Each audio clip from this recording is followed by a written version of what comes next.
Димашты қорлаған мына арсызды сотқа берсе де, бұл арсыз тыйылар емес. Бұның артында біреу тұрмас. Сіздер қалай ойлайсыздар?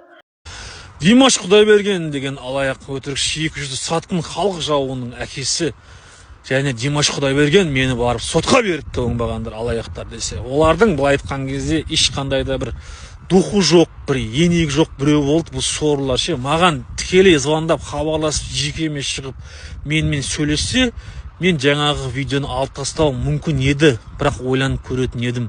Олар мен сөйлесу керек еді менімен. Олар менімен сөйлескен жоқ, менімен келісімге келген жоқ.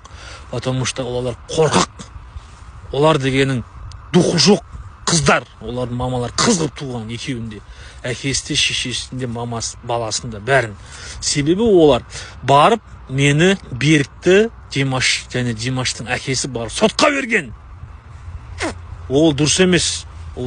Ол жігіттікке жатпайтын нәрсе.